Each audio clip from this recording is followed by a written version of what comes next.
Hey everyone, Mark here from a Nerd Named Mark podcast, and it's time. It's delayed by a couple days. Had a busy weekend. It was my birthday, but it's time for Dino Fury episode 2 review, which is Sporix Unleashed. Um, I'm actually really enjoying the show so far. Just a little disclaimer: I'm enjoying the show. I haven't watched Power Rangers in over 17 years, if not longer, because the last season I watched was Dino Thunder, but before that, it was I think In Space or Lost Galaxy.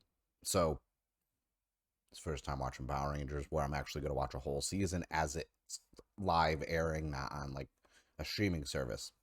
So, right at the bat, spoilers. There are spoilers in this. I'm animating my hands to be like, hey, whoa, stop if you're trying to speed through it at 1.5 times speed or anything like that. Spoilers. Spoilers. Um, right at the bat, the first thing I always wonder about Power Rangers is the morphing sequence. Like, how do they get their powers and they instantly know the pose and this and that? And this episode began with Ollie and Amelia being shown by Zato how to do the morphing sequence. He even says you have to get the morphing sequence right. So they're practicing the motions and spinning everything. And I'm like, finally, I like that. If you haven't seen the clip is up on my YouTube channel. Um, you could just it's there where they're practicing. It's a quick little like minute and a half. I was really entertained with that. That was like a nod for something that's like always bothered me. That like instantly you know how to morph, like the sequence and the poses and what to say. Then they're practicing that. Uh, they I'm not going in order. I'm just like reviewing it. So I'm not really spoiling scene by scene, just things that I picked up on that I enjoyed. One of the things was when they were going to go into the city to find Ollie's mom and the park ranger. Uh, they mentioned Zato, hey, the whole antenna thing, alien, and then he, you know, disappeared his antennas, and they go up and meet Ollie's mom and the park ranger. Mind you, this whole other time I'm like, he's still dressed really weird, but I realized no one really acknowledged it. The park ranger kind of made a look, but I realized no one really acknowledged it because let's face it, with Amelia working at Buzz Blast and social media being very like heavily in the show from like a side dish, but it's like constantly there, especially because of Amelia's work. And they've gone there now in this episode too, that maybe they're just like, hey, you know, times have changed. He's probably doing it for attention and social media likes and this and that, which is very accurate. Like there's some subtle tones to how the world is right now that isn't like thrown in your face. And I'm like, okay, I can appreciate that. So they finally realize Void Knight left his energy scanner at the base, and now the base has its defenses back up again. Which for some odd reason, all these years, like years and years, they never had the defenses online, but now they decided to turn them on. So Ollie has this idea. Let's hook the scanner up to my mom's drone, and we can scan and find the Sporix a lot easier. Obviously, Zato does not like that idea because you're combining alien tech with human tech. I get that. But at the same time, I'm just like, well, if they already knew Power Rangers existed, because in the first episode they said, oh, have you seen the news? We get Zords. When they said what other powers they get, I'm just like, well, Power Rangers already existed in this universe. One, I don't think they'd be too shocked if Zato was an alien. Like, but I digress. So, another thing about this episode that I liked, we finally got the full morphing sequence shown where they morph, they do a cult, they got it perfect this time. Even Zato does not be like smooth, and I'm like, haha, see, they've been practicing, they got it. But the music, oof, so good. I actually really enjoyed the morphing sequence music. There's also a video of the full morphing sequence on the YouTube channel if you want to check that out. I've watched it a few times. When I was watching the episode, I was like, let me just rewind it real. Let me like go back like 35 seconds. And I'm like, yep, this is good. I like the music. I do like the suit designs. One thing, and it's gonna be a separate video, but I'm gonna touch on it really quick. Zato explains the keys, like the power up keys, and I found some of the Hasbro toys for Dino Fury in stock. Uh, it's weird because like on Amazon and other places, they say they're not supposed to be out until like March 6th. I got these on the 25th of February because it's the second today. Busy weekend, like I said, this and that, so I didn't really get to review the episode and record. But the keys on the toys do not look anything like on the show. Like on the show, there's no decal, this and that. Like it, you can see it's like grayed out with the sword and this and that, and it folds. These don't fold, but I did get Ali and Zato, and they're not bad price. They're like $9. I was like, okay, I have shelf space for Dino Fury. I will probably get the Ryu Soldier toys instead because I think Bandai put a lot more effort into the quality of the toys in Japan for the Super Sentai compared to what Hasbro's doing with the regular just Dino Fury toys. So I'm proud, but that's another video I'm going to be doing later on. Let's get back into the episode. So yeah, they explain the keys. They finally face their first Sporix, which is a mucus monster, and we finally see the first power key used, which made Zato basically a stink bomb. He just stunk out everybody. One thing, I don't know if it's because I haven't watched a lot of Super Sentai, and I've watched Super Sentai probably at over 20 years, just from a Japanese standpoint. I usually watch Kamen Rider and Ultraman, but I did like how when they use the power up keys, it changes like the shoulder and one arm, so it kind of reminded me of like Kamen Rider, like how Saber, which is currently airing, something like that, or Double, Build, 01, stuff like that, where it's like, you know, it's not one just straightforward, henshin. They have different upgrades that they can add on with different, for Kamen Rider Double, it's Gaia Memory. For Kamen Rider Saber, it's Wonder Ride books. So I kind of like that kind of element. I don't know if that was started in Super Sentai and then brought to Kamen Rider because I don't watch enough Super Sentai. So I don't know.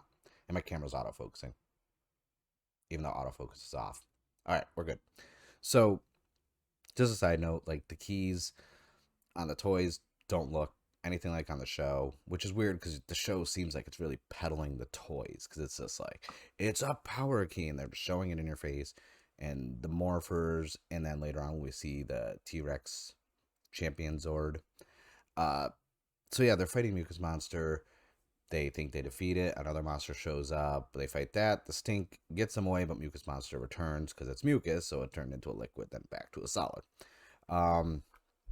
So there's already this, not a divide, but they're already subtly hinting at like maybe Ali just does his own thing because he, even though they said no, he brings his the what is it, the energy scanner device from Void Knight to his mom. They're in the forest. She's trying to connect it, and then he's like, I gotta go, and he leaves. And one of the cool things also is teleportation. Like, I don't know how frequently teleportation, I don't know if it's been in every season of Power Rangers because I haven't seen them all, but I do like that it's like, oh yeah, he's like, you gotta twist a watch this way and you can teleport. And I like that it's not instantly like, oh, we can teleport. Like Ollie and Amelia, they're flat out saying there's side effects to teleporting. Ollie always feels like he's gonna throw up. Amelia kind of stumbles a bit, like, but I like that nod that like it's not like they're Power Rangers and now everything's hunky dory. They know everything. They could do everything. They're learning and adjusting. And I was like, okay, that seems kind of grounded to me, because that's how it would be in real life. Like if you were to be a Power Ranger, you weren't going to know the morphing sequence the second you become a Power Ranger, and you weren't going to be able to teleport and be like, oh yeah, no, you're basically your molecular and cellular makeup is being ripped apart to teleport. Obviously, there's going to be side effects until you're used to it. So I actually really enjoyed that, like subtle things like that. Like I'm picking up on subtle things in the show, not compared to like the music, the morphing, like little nods. Like this episode, not as great as the first one because I think I kind of got a little overhyped for the first episode because they brought the Morphin Masters.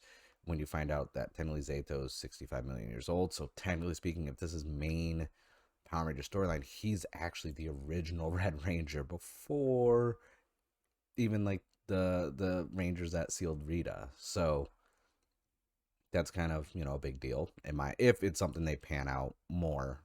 They didn't, because they didn't bring up Morphin Masters in this episode or any more about the morphing grid information, but we did get to see the Zord. We got to see the Red Ranger's T-Rex champion Zord, and also that it has a battle mode, which reminds me of what was it, the Shogun Thunder Red Zord That was the big, uh, Oriental Dragon that transformed into a dude. Like, that's what it reminded me of, because it's like, oh, we have one Zord that can transform and fight on its own, which was really cool. I enjoyed that.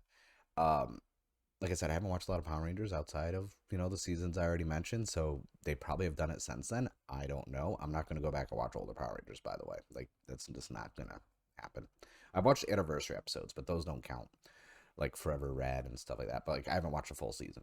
Now, before, because, like, I'm trying not to spoil too much, and really, I just enjoyed the episode, and I'm curious where they're going to go. They're subtly adding things.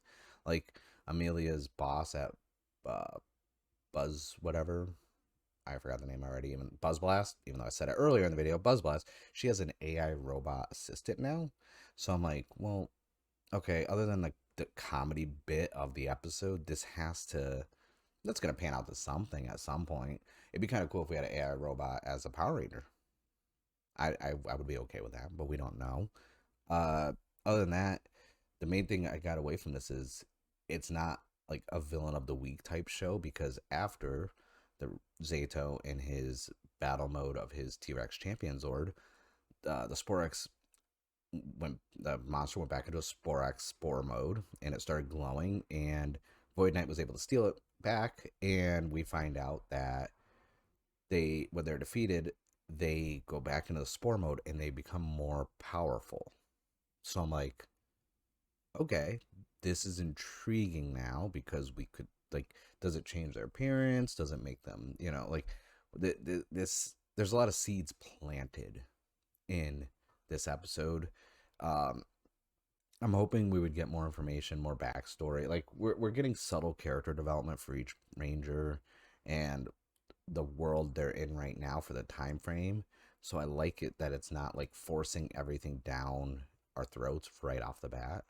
It's build up, and I like that, because if you go back and watch older Power Ranger stuff, like from when I grew up watching Power Rangers, it was kind of like every week was like, okay, that we're gonna feature Billy the Blue Ranger, and he's got something, he a personal demon, and that he has to work out. That's now he has to fight a monster on his own, and then he comes to realization. It becomes, character growth. That's how they did it back then. Now it's like they're just subtly adding and building on the characters, and I love that, because you had to evolve these series, and since I haven't watched them in so long, I was like, okay, I could appreciate this. But Dino Fury episode 2, Sporix Unleashed, really good episode. I enjoyed it. First episode I still thought was better, but we did finally get the morphing sequence shown fully, which we didn't get in the first episode, and we got to see our first Zord, and the introduction to the power keys, which I'm sure there's a lot of, and we're going to see more of. I'm still curious about those swords in the background of the base, because we know there's going to be more Rangers, obviously, because we've seen the toys, and they've already shown in the preview before episodes in the snap, like the other actual Zords in the Megazord form to an extent. So I'm like, okay, we know there's more Rangers, obviously. But that's it. It's a long video. I didn't want it to be this long, so I apologize. Let me know in the comments below what you thought about episode 2 of Dino Fury, if you checked it out. I will be doing episode 3 probably. I'm going to try and get episode 3 review up the same day as episode 3 goes live, instead of 3 or 4 days later. I'm still getting used to my new schedule at work, and I was busy over the weekend. But yeah, be on the lookout for more Dino Fury clips in the Toku clip playlist. Also, I will be having a video going over the toys, because I have some, and I'm going to be opening them and checking them out, and that's going to be a video as well.